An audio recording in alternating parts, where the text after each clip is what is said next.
Squad Conquest is a difficult mode in Battlefield 5, but it's arguably one of the most enjoyable in my opinion.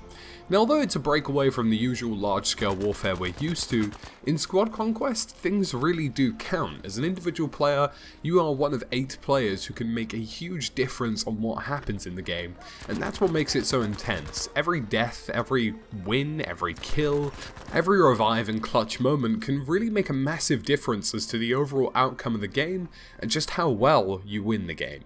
I've had a lot of questions about how to perform well and what tactics you should be looking for, and today I'm going to give you guys the full rundown. So like I mentioned at the start, you as an individual have a huge impact on Squad Conquest. It's something that you can do incredibly well in, and it's something that you can do incredibly badly in, and whichever way the game goes for you may very well be the game direction for the overall outcome, win or loss. Now in this game mode there are 2 kinds of playstyles, and I'm going to discuss both of them, and you're going to see a bit of both of them in the footage today. The first one is Lockdown, and the second one is Quick Strikes. Alongside that, I'm going to be talking about some of the specific tactics you should be looking for, and things that you definitely need to be doing at an individual basis in order to succeed very well. So, the first tactic, and that is of course Lockdown. Now, as an individual you are one of 8, and because of that you have the opportunity to really make a difference on any given objective. Now, personally, I don't necessarily use this tactic, but I can if I want to. I actually just hold an objective by myself. If you're a strong player like myself who can really make a difference and win lots of engagements, then you really have the opportunity here to hold an objective, capture it, and keep it maintained for good periods of time. There's times even in this gameplay today, you'll see me hold it off against a tank, where I just simply use smoke grenades to confuse it and stay on the capture zone. And even if you're not necessarily the most skilled players, or you don't necessarily win all engagements that you come up against, you'll cause enough disruption to slow down the bleed rate of the tickets, which is definitely what counts. It's something that is of vital importance to your teammates. Now, my suggestion with lockdowns, and this is the way I would do it, is to rotate a lot on the objective itself. You don't necessarily want to just be camping in a corner or something. Have like 3 or 4 positions that you'll rotate around in, and that way you can get a good understanding and good idea of where your enemies are coming from. And look out for the other flags as well. You know, for example, that if a flag captured is nearby, they're going to be running at you from that given direction. There are clear lanes on Squad Conquest, so you know where most people are going to be coming from, and you could be preemptively aware of that straight away, and that, in turn, will make it easier for you to protect the objective. Lockdowns are very simple. Rotate, do your job, disrupt gameplay. Make it as hard as humanly possible for the enemies to capture, kill as many of them as you can, and ultimately, in the process of having that objective captured and taking out oncoming opponents, you'll bleed lots of tickets.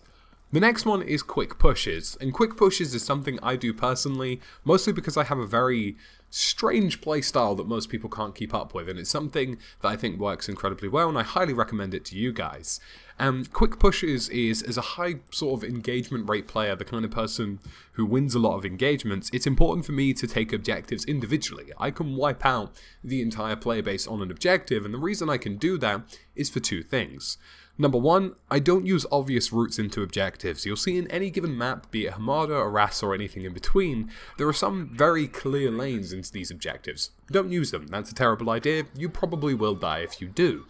And 2, I use things at my disposal like smoke grenades. I like to cause confusion, I like to distract, I like to throw grenades and smoke grenades onto objectives and disorientate the enemies on it before I make a push, and when that happens, likely most times out of 10 I'd say, I get the objective to myself because they're too busy being caught up in what's going on for them to really understand what's happening around them.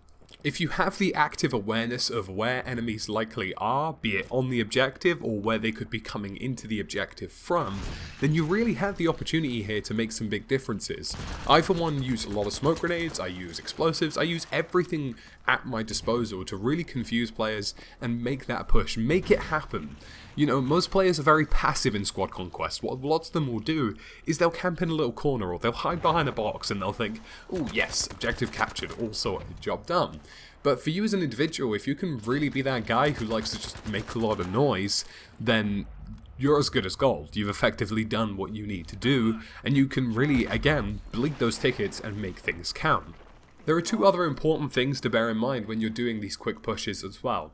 The first one, and this is arguably one of the most important ones, is don't always engage. Let people run by sometimes. That's perfectly fine to do because you'll be taking less strain off of the objective that you're pushing towards, and the likelihood is that most people are traveling in packs, and because of that, if you shoot one, you're going to be shooting 3 or 4 more.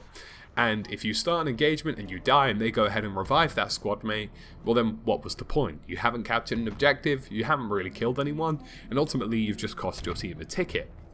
The next one, and this bleeds into that, is, again, people travel in packs. If you kill 1 person on an objective, expect 2. If you kill 2, expect 3. If you kill 3, expect 4.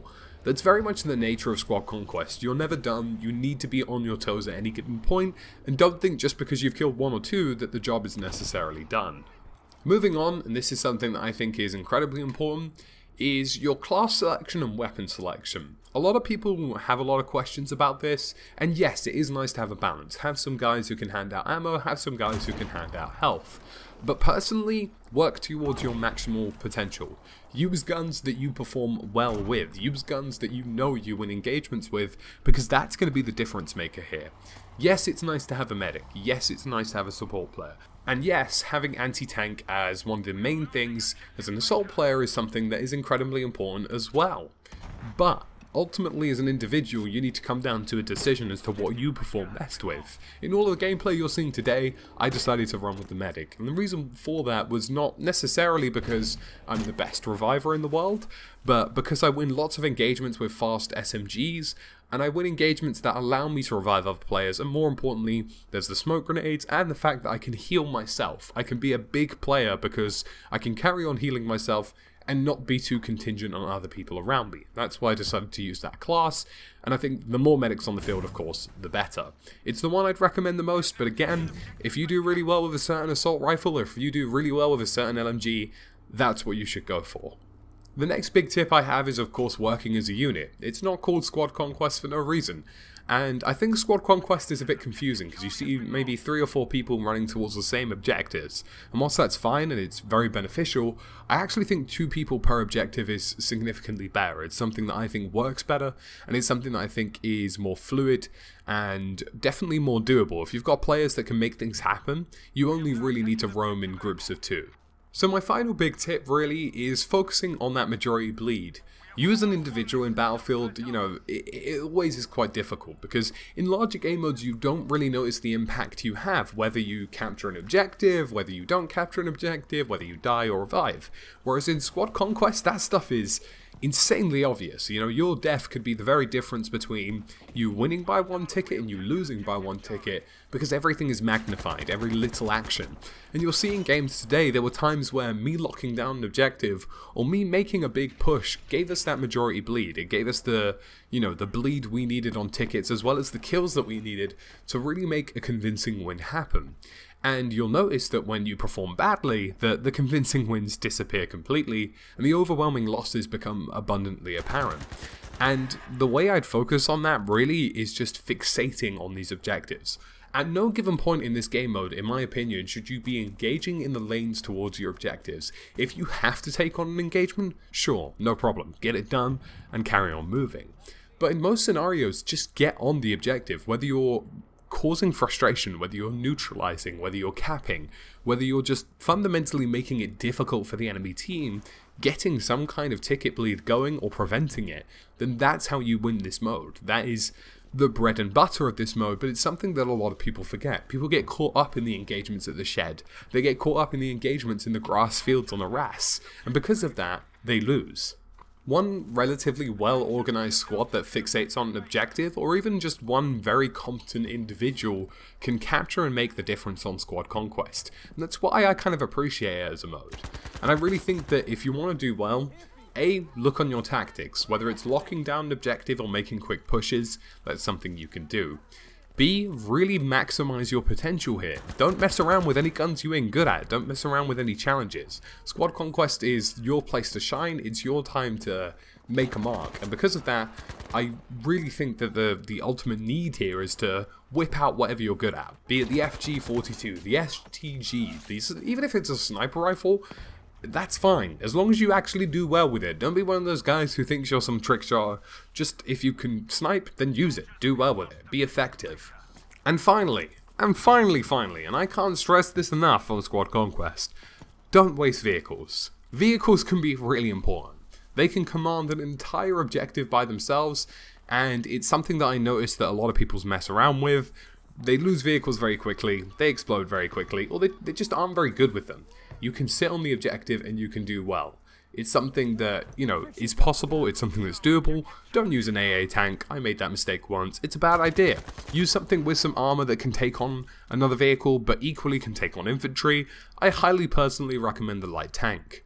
So troops, that's it for everything that is Squad Conquest related. As always folks, if you really enjoyed this video, give me a thumbs up. Let me know if there's anything you want me to cover in the comment section below, and I'll get into it. Be it a game mode, a specific thing, something about a weapon, or anything in between. If it's something you want me to talk about, I'll give it a good look. As always troops, thank you for watching, and I'll see you again soon in the next Battlefield video.